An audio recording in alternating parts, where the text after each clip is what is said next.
मुकम्मल तौर पर अब वो बहाल हैं और कोई ग्रिड स्टेशन ऐसा नहीं है जो एनर्जाइज ना हुआ हो। और इस बहाली में मैं सराहना चाहता हूँ नेशनल ट्रांसमिशन डिस्पैच कंपनी और पावर डिवीज़न और साथ ही हमारी मुआवनत और ताउन किया हमारे साथ वज़ीर पानी ने और चेयरमैन वापडा ने, चूँकि इस सारे मामले में तरबेला पावर स्टेशन और मंगला और गाजी बरोथा का बड़ा अहम किरदार है, जिसमें मैं थोड़ी सी बात करूँगा। तो हमने कुछ जो हमें कल जो वसी ब्रेकडाउन हुआ उसमें हमें कुछ बीच में एक रिलीफ था कि वारसक डैम चल रहा था, जिसकी वजह से पेशावर और इस्लामाबाद रीजन के कुछ इलाकों में तमाम वक्त बिजली मौजूद रही। इसी तरह सिंध में उच्च पावर स्टेशन चालू रहा और वो उसकी वजह से जो सैलाब ज़दा इलाके हैं सिंध के, लाड़काना, नौशहरो, खैरपुर, नाथन शाह, मेहड़, वो पूरा इलाका जो है वो पूरा दिन वहाँ मुकम्मल तौर पर बिजली बहाल थी और किसी वक्त भी वहाँ तातुल नहीं आया। और उसी को हमने इस्तेमाल किया बलूचिस्तान के जो मशरकी इलाके हैं जो सैलाब ज़दा हैं उनको भी बिजली देने के लिए। तो वहाँ पूरा दिन जो सिंध और बलूचिस्तान के सैलाब ज़दा इलाके थे वहाँ बिजली मौजूद रही। हमें कुछ चैलेंज आया जो कि एक टेक्निकल चैलेंज है कल सुबह जब 7:30 बजे कि हमारे जो शमाल और जनूब की जो ट्रांसमिशन लाइन है उसमें एक वोल्टेज स्विंग आया, एक उतार चढ़ाव हुआ वोल्टेज का, जिसकी वजह अभी तक हमें मखसूस तौर पर मालूम नहीं हो सकी।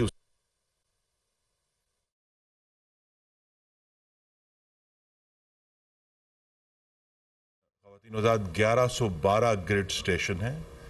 और हाँ जी मुकम्मल अहम दिन अब वो बहाल हैं। तवानाई खुरम दस्तगीर मीडिया से गुफ्तगू कर रहे हैं और उनकी जानिब से ये बताया गया कि मुल्क के बेशतर इलाकों में बिजली बहाल की गई है और ये भी बताया गया कि गैपको के 60, लेस्को के 176 ग्रिड स्टेशन को बहाल कर दिया गया है। फेस्को के 110, हेस्को के 71, मैपको के 138 और सेप्को के 69 और हेस्को के 71 और कैस्को के 65 ग्रिड स्टेशन को बहाल कर दिया गया है और नेशनल ग्रिड के 1112 ग्रिड स्टेशन बहाल हो गए हैं। तातुल के बाद मुल्क के मुख्तलिफ शहरों में बिजली बहाल कर दी गई है। कल टेक्निकल चैलेंज का सामना करना पड़ा, वोल्टेज स्विंग की वजह से जो फॉल्ट आया उसको दूर किया गया है और सैलाब ज़दा इलाकों में कल ही बिजली बहाल कर दी गई थी कि वो तरबेला को दोबारा चलाकर फिर बाकी पावर प्लांट्स को थोड़ी थोड़ी बिजली फराहम की जाती है, जिसके ज़रिए वो फिर अपना सिस्टम ऑन कर लेते हैं। तो उसमें कुछ तातुल आया, एक टेक्निकल चैलेंज हमें दरपेश हुआ तरबेला और मंगला के दरमियान। जो सिंक्रोनाइजेशन है, यानी आपने बिजली के जो निज़ाम है उसको हम गाम करना है, हम कदम करना है, सिंक्रोनाइज करना है। उस सिंक्रोनाइजेशन में कुछ ताख़ीर हुई, लेकिन अल्लाह ताला के करम से और पावर डिवीज़न और वाटर डिवीज़न और वापडा के ताउन की वजह से फिर ये दोपहर में हमने उसको अचीव किया सिंक्रोनाइजेशन को। तरबेला और मंगला और गाजी बरोथा की जो सिंक्रोनाइजेशन थी, जिसकी वजह से फिर आहिस्ता आहिस्ता बतदरीज पूरे मुल्क में सिस्टम ऑन होना शुरू हुआ। जिस तरह मैंने कहा कि पेस्को और ISCO तो सुबह के वक्त ही उसमें कुछ जुज़वी तौर पर बहाली हो गई थी। सखर में भी उच्च पावर की वजह से बिजली मौजूद थी। उसके बाद फिर वक्त के साथ साथ पहले मुल्तान को कुछ 12:30 बजे उनको कुछ बिजली दी गई, फिर हैदराबाद को 4:30 बजे और फिर आहिस्ता आहिस्ता इस्लामाबाद को, लाहौर को, गुजरांवाला जो पावर कंपनी है और फैसलाबाद को। तो आज सुबह 5:15 पर मुकम्मल तौर पर पाकिस्तान का निज़ाम जो है वो बहाल हो चुका है। अब उसमें सिर्फ जो 2 दिन का मज़ीद एक पीरियड है जिसमें जो हमारे जौहरी प्लांट हैं कराची में और चश्मा में, उन्हें 48 से 72 घंटे चाहिए दोबारा शुरू होने के लिए। तो वो اس کا عمل اس وقت اس کا آغاز کر دیا گیا ہے. اسی طرح ہمارے جو کوئلے کے پلانٹس ہیں انہیں بھی تقریباً 48 گھنٹے درکار ہوتے ہیں. کوئلے کے 2 پلانٹ جو ہیں ان کا ایک یونٹ جو ہے ساہیوال کا بھی اور اینگرو تھر کول کا بھی وہ اس وقت سنکرونائز ہو چکا ہے اور بہت جلد بجلی بنانے کا آغاز کر دے گا, جس کی وجہ سے ابھی اگلے جو 48 گھنٹے ہیں ان میں ملک میں بجلی کی کچھ کمی رہے گی, کیونکہ یہ پلانٹس اویلیبل نہیں ہیں. تو محدود پیمانے پر لوڈ شیڈنگ ہوگی, جس سے صنعتی صارفین مستثنیٰ ہے. انڈسٹری کو جس طرح ہماری پالیسی ہے کہ مکمل طور پہ بجلی دی جائے گی تاکہ پاکستانیوں کا روزگار اور کاروبار متاثر نہ ہو. 2-3 ایشوز تھے جی جس میں آپ کے سامنے رکھنے ہیں, اس کا حصہ ہے یہ. پہلی بات یہ ہے کہ کل جو ایک ہمیں ڈسٹربنس ہوئی سسٹم میں, اس کی وجہ سے جو ہمارا ترسیلی نظام ہے پورے ملک کا وہ اللہ تعالیٰ کے کرم سے محفوظ رہا ہے. اس میں کسی قسم کے کسی نقصان کی ہمیں اطلاع نہیں کہ کہیں کوئی آگ لگی ہے یا کسی دھند کی وجہ سے, کوئی ایسا ایشو نہیں ہے. تو ترسیلی نظام مکمل طور پر محفوظ ہے اور یہی وجہ تھی کہ ہمیں پھر جب ایک دفعہ ہماری سنکرونائزیشن ہو گئی تو اس میں کوئی رکاوٹ نہیں آئی اور ہم نے بحال کر لیا. دوسرا جو افواہیں اڑیں وہ بھی میں واضح طور پر اس کی تردید کرنا چاہتا ہوں کہ ہمارے پاس بجلی کے کارخانوں کو چلانے کے لیے وافر ایندھن موجود تھا اور ہے. اس پہ خبر اڑی کہ یہ ڈیزل نہیں ہے, فرنس آئل نہیں ہے, وہ سب موجود ہیں اور انہی کو استعمال کر کے ہم نے یہ جو بحالی ہے یہ حاصل کی ہے. تو لہٰذا یہ بڑی واضح ہونا چاہیے کہ ملک میں ایندھن کی کوئی کمی اللہ تعالیٰ کے کرم سے نہیں ہے اور وافر موجود ہے جس طرح ہمیں ضرورت ہے. لیکن اس کے ساتھ ہی ایک بات جڑی ہوئی ہے کہ ہمیں صارفین کے بجلی کے بلوں کا بھی خیال ہے. تو لہٰذا اس کو کم سے کم رکھنے کے لیے, فیول پرائس ایڈجسٹمنٹ کو کم سے کم رکھنے کے لیے ہم یہ جو مہنگے پلانٹ ہیں ان کو کم سے کم چلاتے ہیں. اور خاص طور پہ یہ بھی آپ کے نالج میں ہونا چاہیے کہ جنوری کی جو رات کا وقت ہے, پورے سال کے دوران بجلی کی سب سے کم طلب جو ہے وہ جنوری کی نائٹس میں ہوتی ہے. اور وہ طلب جو پچھلے سال جون میں ہم نے 30,000 میگا واٹ کو تجاوز کرتے ہوئے دیکھی تھی, وہ پرسوں رات کو صرف 8,615 میگا واٹ تھی. تو لہذا یہ جو بہت بڑا فرق ہے 8,500 اور 30,000 میں, وہ سسٹم کو جب ہم ریمپ ڈاؤن کرتے ہیں تو ظاہر ہے بہت سارے پلانٹس جو ہیں ان کو ہم نہیں چلاتے. تو یہ ایک پالیسی اور جتنی ضرورت ہے اس کے مطابق چلایا جاتا ہے. دن کے وقت ابھی بھی 11,500 سے 12,500 تک کی طلب ہوتی ہے جس کو ہم انشاءاللہ آج بھی پورا کریں گے اور پرسوں تک تو انشاءاللہ سب کچھ مکمل طور پر بحال ہو جائے گا. تو یہ ایک آپ کے سامنے سنیپ شاٹ ہے. وزیر اعظم نے ایک 3 رکنی کل انکوائری ٹیم بنائی ہے جس کی سربراہی وزیر مملکت پیٹرولیم ڈاکٹر مصدق ملک کر رہے ہیں. ان کے ساتھ 2 بڑے تجربہ کار ریٹائرڈ افسران ہیں جو ان کی معاونت کریں گے اور ہم اس میں پوری طرح ان کے ساتھ تعاون بھی کر رہے ہیں کہ جہاں بھی ان کو ریکوائرڈ ہے یہ ایشوز ان کو ہم تمام انفارمیشن پرووائڈ کریں. ہمیں یہ بھی کچھ ایک خدشہ ہے جس کو ہم نے ابھی رول آؤٹ کرنا ہے اپنی تفتیش کے ذریعے کہ کیا کہیں ہمارے سسٹم میں کوئی بیرونی مداخلت تو نہیں ہوئی انٹرنیٹ کمپیوٹر کے ذریعے, جو ہیکنگ جس کو کہا جاتا ہے. اس کو بھی اگرچہ اس کی جو پاسبلٹی ہے, اس کے جو ممکنات ہیں وہ کم ہیں بہت, لیکن بہرحال چونکہ پچھلے دنوں میں ایسے کچھ واقعات ہوئے ہیں جن کی وجہ سے ہمیں اس پاسبلٹی کو بھی رول آؤٹ کرنا ہے. مینلی ایک ٹیکنیکل ایشو تھا جس کی وجہ سے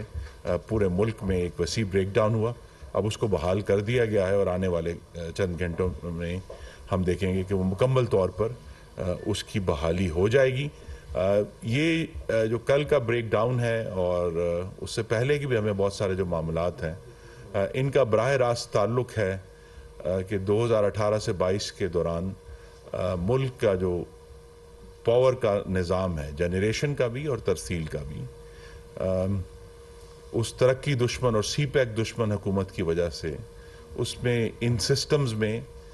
کوئی نئی سرمایہ کاری نہیں کی گئی، ان کو بہتر کرنے کے لیے کوئی میکنزم کریٹ نہیں کیا گیا۔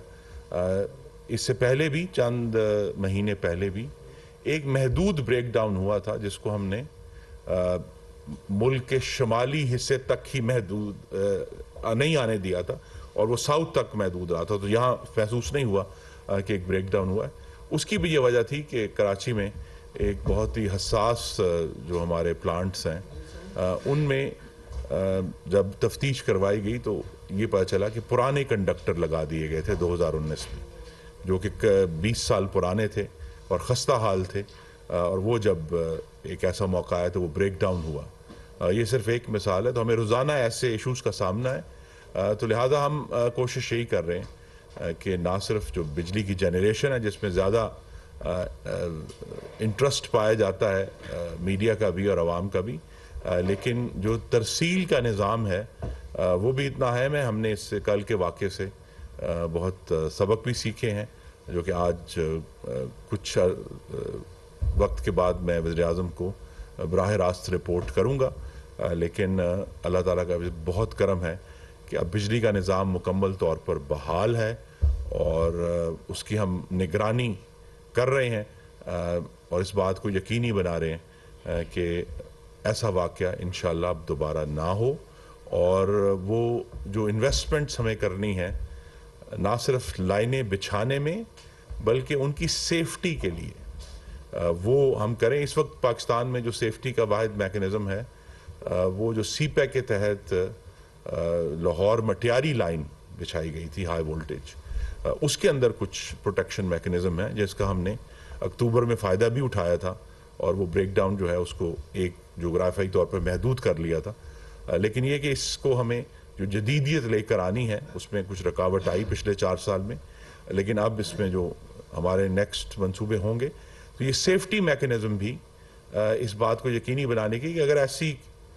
کوئی خرابی پیدا بھی ہوتی ہے نظام میں تو اس کو وہیں محدود کر لیا جائے، اس کو انسولیٹ کر کے آپ وہیں روک لیں تاکہ یہ آگے تک نہ آئے۔ تو ہم اس پر بھی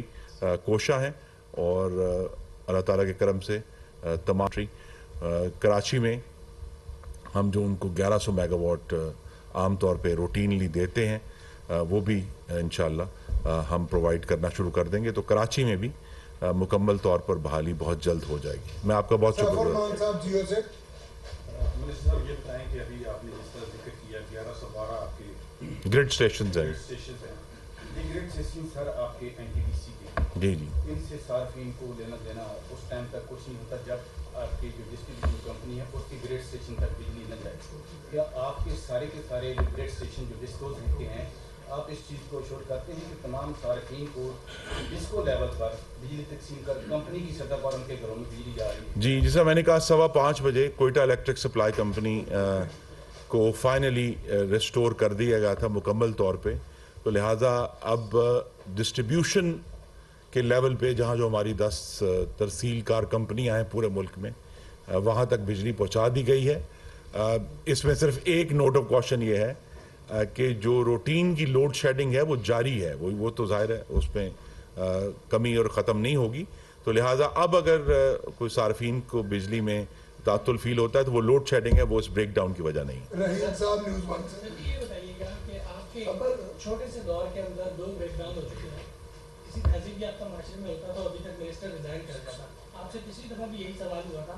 تو آپ نے کہا تھا میرے محافظے کے لیے پارلیمنٹ موجود ہے اس میں جائیں، اب بھی یہی سوال میں آپ سے کروں گا کہ کیا آپ ریزائن دیں گے یا پھر پارلیمنٹ کی طرف بھی ہمیں آپ کہیں گے کہ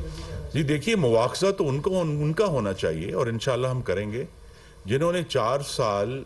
اس سیکٹر پر مجرمانہ غفلت کی ان کا مواخذہ کرنا ہے ہم نے، جنہوں نے انویسٹ نہیں کیا، ہم ان کو ایک انفراسٹرکچر دے کر گئے تھے لاہور مٹیاری لائن کا، بڑی بڑی ٹرانسمیشن لائنز کا، انہوں نے یا تو وہ پروجیکٹ لگانے سے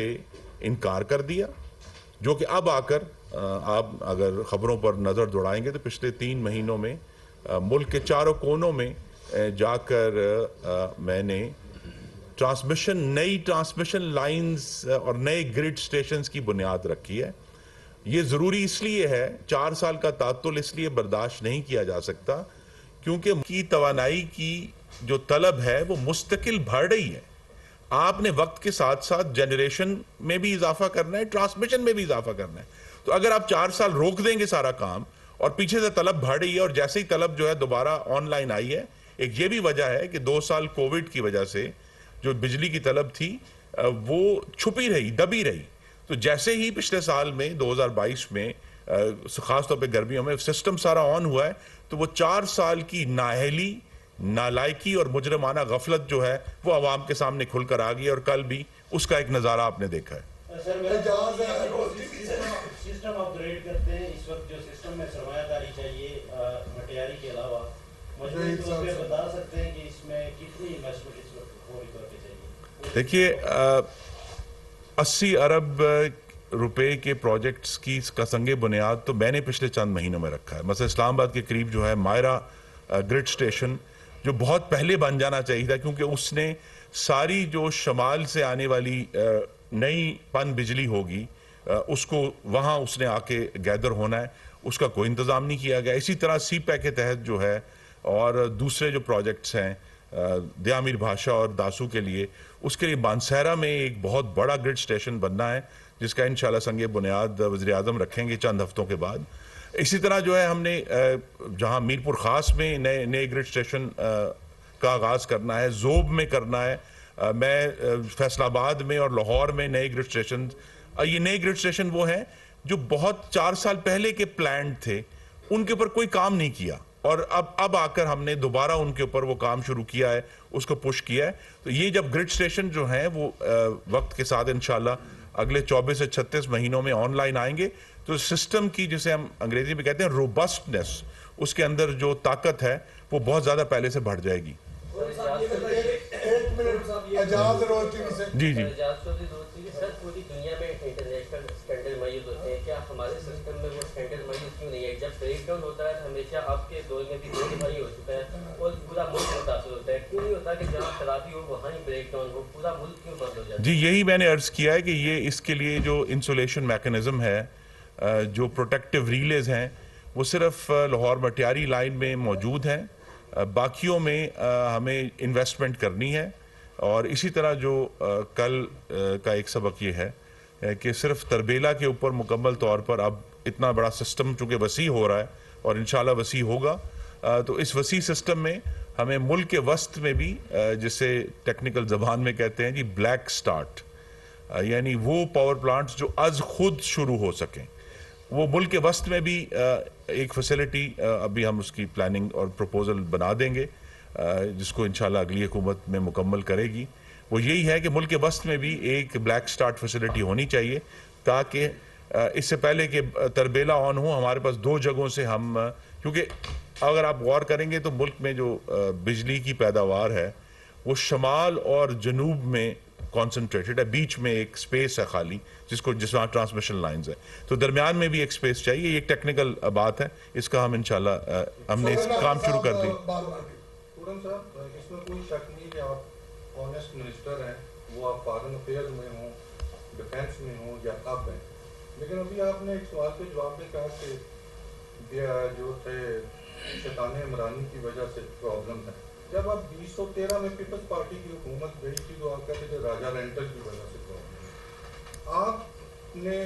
बेल आउट कर दिया बागडा को भी, चेयरमैन बागडा को भी, सबको। हालांकि ये चेयरमैन बागडा वो हैं, when he was core commander Karachi,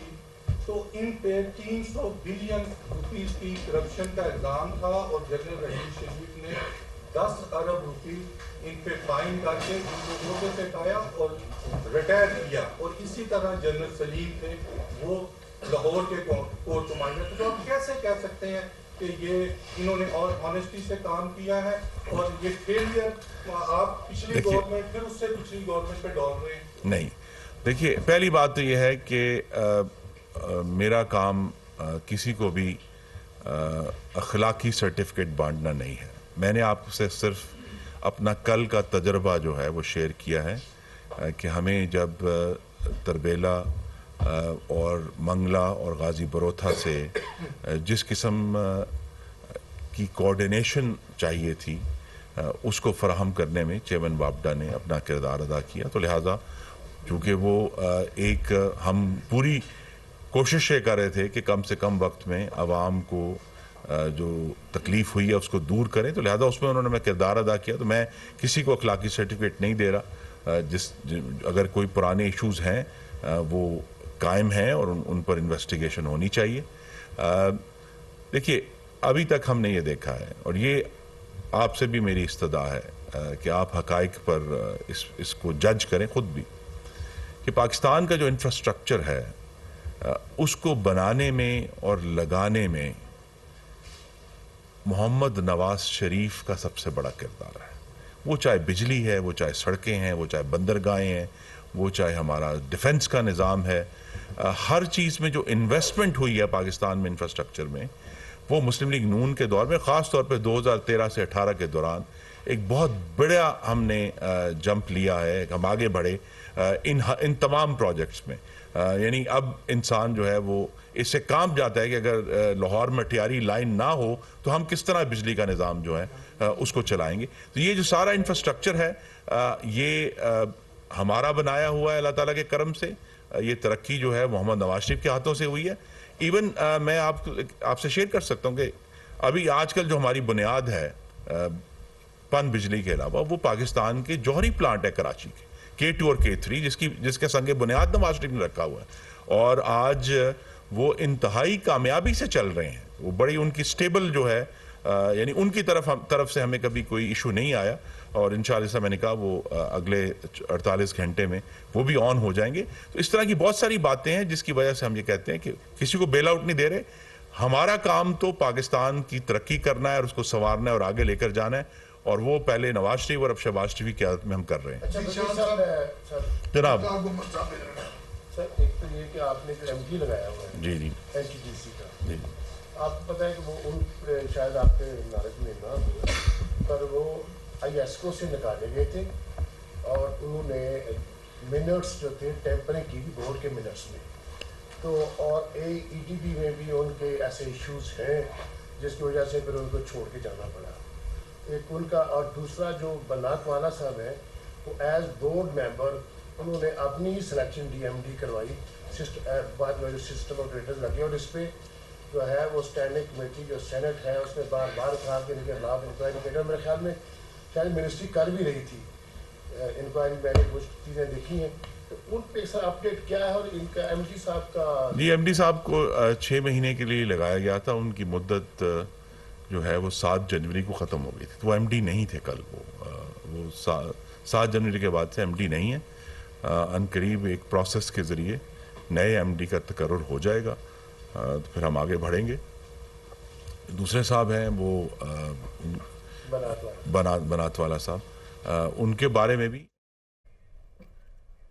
وفاقی وزیر توانائی نیوز کانفرنس کر رہے تھے, ابھی شامل کریں گے. Welcome back. نگران وزیر اعلیٰ پنجاب محسن رضا نقوی پر تحریک انصاف کی جانب سے نیب کیس میں پلی بارگین کے الزامات عائد کیے جا رہے ہیں. تاہم نیب ریکارڈ کے مطابق محسن نقوی نے کبھی کسی نیب کیس میں پلی بارگین نہیں کی. عامر سید عباسی رپورٹ کریں گے. نگران وزیر اعلیٰ پنجاب محسن رضا نقوی کے خلاف نیب لاہور نے 2007 میں ہار اسٹیل ملز میں بینک فراڈ کیس بنایا, جس میں ہار اسٹیل ملز کے ڈائریکٹر شیخ افضل سمیت دیگر ملزمان کے خلاف 11 ارب روپے کے بینک فراڈ کا کیس بنایا گیا. کیس میں محسن رضا نقوی پر 35 لاکھ روپے کی واجب الادا رقم بنی, جس پر محسن رضا نقوی نے رضاکارانہ طور پر رقم واپس جمع کرانے کی یقین دہانی کرائی, جس کے بعد محسن رضا نقوی کو مقدمے سے ڈسچارج کر دیا گیا. 2018 سے پہلے نیب قانون میں رضاکارانہ رقم واپسی کی شک موجود تھی, جس میں اگر کوئی ملزم انکوائری سطح پر رقم واپس کر دے تو وہ مقدمے سے ڈسچارج یا بری تصور ہوگا, کوئی سزا ہوگی, نہ ہی جرمانہ یا نہ اہلی. نیشنل اکاؤنٹیبلٹی بیورو آرڈیننس 1999 میں یہ 2 چیزیں انٹروڈیوس کرائی گئی تھیں. ایک 25 میں کلاس A تھی جس میں والنٹری ریٹرن کا ذکر تھا, اور کلاس B میں پلی بارگین کا ذکر تھا. یہاں تک وزیر اعلیٰ پنجاب محسن نقوی صاحب کے کیس کا تعلق ہے تو یہ بیفور امینڈمنٹ 2022 का है, तो उसमें वो केस वैसे ही फाल नहीं करता, ना वो सेक्शन 25 उनको हिट करता है और ना ही सेक्शन 15 के तहत उनकी कोई डिस्क्वालिफिकेशन बनती है और ना किसी हवाले से वो उसमें फाल करते हैं। जब नैब किसी केस के ऊपर कॉग्निजेंस लेती है तो वो जब देखती है कि इंक्वायरी के दौरान वो अपने सबूत सारे इकट्ठे कर लेती है, तो मुलजम को एक मौका होता है, मुलजम के पास एक चांस होता है कि वो वॉलंटरी रिटर्न करे, प्ली बारगेन करे। इसी तरह ये जो हमारे पंजाब के अभी केयर टेकर गवर्नमेंट के चीफ मिनिस्टर आए हैं, उन्होंने भी इसी तरह वॉलंटरली रिटर्न किया, जिसके बाद उनके ऊपर कोई कन्विक्शन नहीं रही, जिसके बाद वो बिल्कुल ऐसे हैं जैसे उन्होंने कोई ऑफेंस नहीं किया। 2018 में सुप्रीम कोर्ट ने नैब को रजाकाराना रकम वापसी से रोकते हुए वॉलंटरी रिटर्न की शिक खत्म कर दी थी और नैब कानून में सिर्फ प्ली बार्गेन के तहत ही रकम वापसी की इजाजत दी, जिसमें मुल्जिम 10 साल की नाअहली और बतौर सजा याफ्ता तस्वुर होता है। कौमी असम्बली से अहम खबर है, तहरीक इंसाफ के मजीद 43 अरकान कौमी असम्बली के इस्तीफे मंजूर कर लिए गए हैं। तहरीक इंसाफ के मजीद 43 अरकान कौमी असम्बली के इस्तीफे मंजूर हो चुके हैं। कौमी असम्बली से अहम खबर है, अहम अपडेट है जो आप तक पहुंचा रहे हैं। मजीद 43 अरकान कौमी असम्बली के इस्तीफे मंजूर कर लिए गए हैं। सबसे पहले 11 अरकान के इस्तीफे मंजूर किए गए, फिर 35 अरकान के इस्तीफे मंजूर किए गए और फिर जुमे वाले दिन 35 अरकान के इस्तीफे मंजूर किए गए और अब 43 अरकान कौमी असम्बली के इस्तीफे मंजूर कर लिए गए हैं। तो तहरीक इंसाफ के मजीद 43 अरकान कौमी असम्बली के इस्तीफे मंजूर कर लिए गए हैं। जावेद हुसैन ने हमें ज्वाइन किया है। जावेद, 43 अरकान के मजीद इस्तीफे कबूल करने के बाद क्या तमाम तर जो मेंबरान हैं उनके इस्तीफे इस वक्त कबूल हो चुके हैं? जी देखें, ये मरहला वार ये इस्तीफे कबूल किए जा रहे हैं और जो ताज़ा तरीन इत्तलात जो हैं कौमी असम्बली ज़राए से मिल रही हैं उसके मुताबिक 43 मज़ीद जो अपोजिशन जिसमें PTI के अरकान हैं उनके इस्तीफ़े मंजूर कर लिए गए हैं और इसका बाकायदा तौर पर अभी ऐलान नहीं किया गया स्पीकर ऑफिस की जानिब से, लेकिन ज़राए बता रहे हैं कि इसका नोटिफिकेशन जो है वो इलेक्शन कमीशन को भिजवा दिया गया है और ये इस्तीफ़ों की मंजूरी के बाद जो है वो डी नोटिफाई इलेक्शन कमीशन इनको करेगा। इस हवाले से अगर देखा जाए तो 74 अरकान जो हैं वो गुज़िश्ता जो 35 इस्तीफ़े कबूल किए गए थे उसके बाद रह गए थे, जिसमें काफ लीग के 2 अरकान जिसमें मोनस इलाही और हुसैन इलाही के भी ये इत्तलात मिल रही थी कि उनके इस्तीफ़े भी कबूल किए जा सकते हैं। मुमकिन तौर पर इन 43 जो इस्तीफ़े मज़ीद कबूल किए गए हैं, मंजूर किए गए हैं, इनमें उनका भी नाम शामिल हो और इसके बाद जो तादाद है वो इंतहाई कम रह जाती है, जिसमें 20 ऐसे अरकान हैं जो कि मुनहरिफ अरकान कहलाते हैं पाकिस्तान तहरीक इंसाफ के, जिसके बाद अब इस्तीफ़ों की जो तादाद है तकरीबन वो मुकम्मल हो जाएगी और जो मतलूबा तादाद पाकिस्तान तहरीक इंसाफ उम्मीद लगा रही थी कि अपोजिशन लीडर और दीगर जो ओहदे हैं वो लेने के लिए मतलूबा तादाद पूरी कर सकेगी, अब वो तादाद शायद पाकिस्तान तहरीक इंसाफ के पास ना रहे। अब जो ताज़ा तरीन इत्तलात हैं एक बार फिर आपको बताते चलें कि 43 मज़ीद इस्तीफ़े अरकान कौमी असम्बली जो कि पाकिस्तान तहरीक इंसाफ से जिनका ताल्लुक़ है वो ज़राए कौमी असम्बली बता रहे हैं कि वो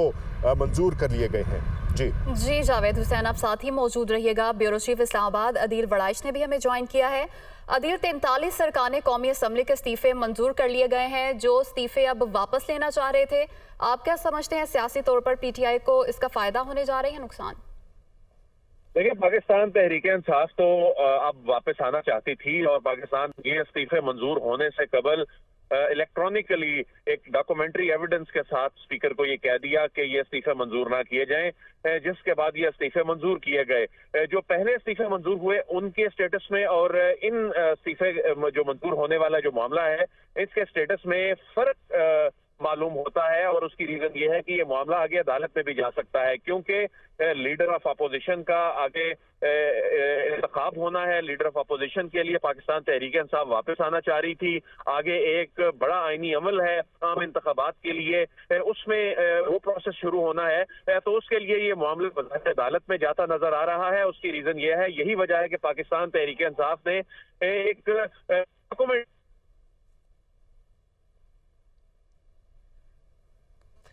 अदील वड़ाइश से गालिबन राब्ता मुनक़ता हुआ है, दोबारा बहाल करने की कोशिश करेंगे। जावेद हुसैन भी हमारे साथ मौजूद हैं। जावेद, ये बताइएगा, जिस तरह से अदील कह रहे हैं कि डॉक्यूमेंट्री तौर पर इन्होंने कहा, एक फॉर्म के थ्रू इन्होंने रिक्वेस्ट की कि हम जो बाकी अरकान हैं वो इस्तीफ़े नहीं देना चाह रहे, लेकिन इसके बावजूद अगर इस्तीफ़े अब कबूल कर लिए गए हैं स्पीकर कौमी असम्बली की जानिब से, तो तहरीक इंसाफ के पास क्या ऑप्शन बचता है? क्या वो आर्ग्यूमेंट्स पेश कर सकती है? किन ग्राउंड्स पर आर्ग्यूमेंट्स पेश कर सकती है कि ये इस्तीफ़े बाकी के जो रहते थे ये मंजूर नहीं किए जाने चाहिए थे? जी देखें, जो ग्राउंड्स थे वो